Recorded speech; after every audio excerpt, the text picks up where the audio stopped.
Surf's up. Not quite. Not going to take a whole lot of time tonight. I have an online appointment in half an hour, and just the ongoing enterprises of Mr. Geiger, who is trying to learn some things while he's home. So my appointment later is to take a lesson, and since just before we broke away from the school to come home, I booked some lessons for guitar lessons, and I've been working on that for a while, and I have a lesson coming up shortly, so I'm going to make this brief. Today is a ridiculous day to be thinking in terms of surfing, or in the beach, or in the water rather, but putting all the new rules aside about social gatherings, which would not allow us to be on the beach at this time, I did want to share a story I had with a student today. I was speaking to my buddy Chris today, and I shared with him, because we were both talking about some things that we kind of cherish in our lives, and I shared with him this thing. And I'm not going to make this a what is it, because I think some of you might know right away what this is, but you can see there that I have this skeg signed. So what's a skeg? A skeg fits underneath your surfboard and is the fin underneath the surfboard. And years ago, they were not built in. There was a channel underneath the surfboard, and these would screw into place, and they were replaceable because very often they would break off when you hit the rocks. So the quick story tonight is why sometimes you need to hold on to things for a while and cherish them. And as it turns out, a surfboard that I basically inherited from my sister when she left the house still is in the garage. It's on a rack outside this door, and I was one night just kind of fooling around online, and I went to the archives of the place where the surfboard was made, and the archives were missing my surfboard's serial number.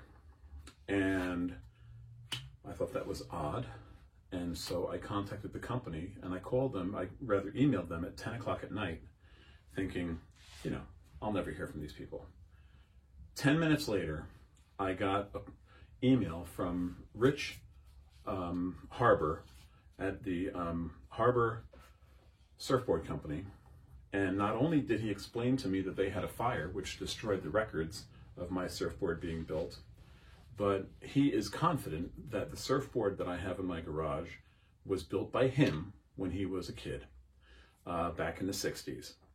So this gentleman was nice enough to tell me a little bit about his shop, and I had an opportunity when I went to visit my son in California to go to the Harbor Surf Shop and on Seal Beach, and I brought my skeg with me. And my kids thought it was a little crazy that Dad would carry this across the country. But I did meet the manager of the store. Rich was not feeling well that day, and yet the manager said if he took it from me, he would make sure that it got signed and he would get it back to me.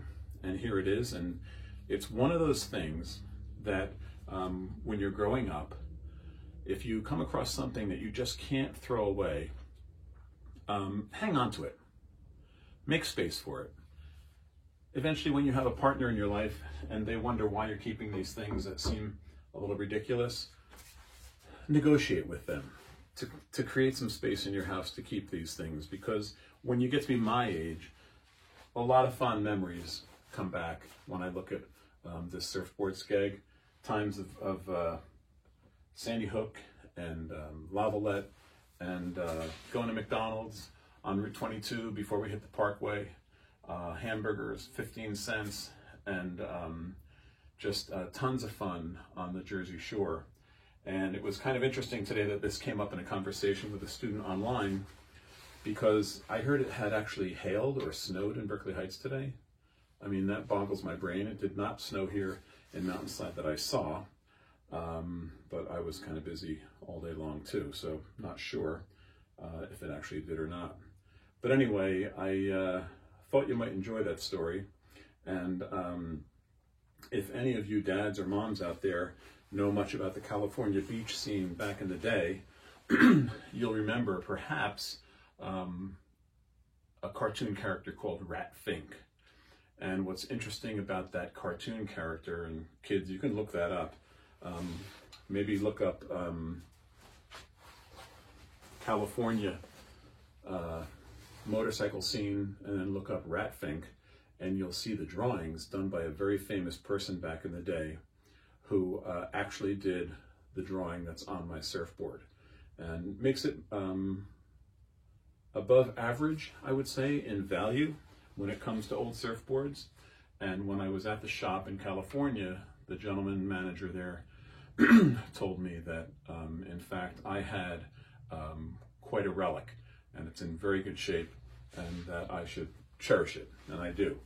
What happens next to it, I don't know. I don't think my son in California is going to become a surfer. Maybe Winnie, maybe B will get out on that board one day and have a blast with it. So that's my surfing story for this April day, and it's been a week when I've been thinking a lot about things that we cherish, and just wanted to give you one final note at the end of the week to cherish each other. And students, cherish the moments that you have with your teachers. Keep working hard and attending class. I know it's difficult, but we need you there. We want you there. And one day we'll do it by having you walk through an open door and taking a seat at a desk. We are hoping for that day soon. But in the meantime, have a wonderful weekend, and stay in touch. Take care.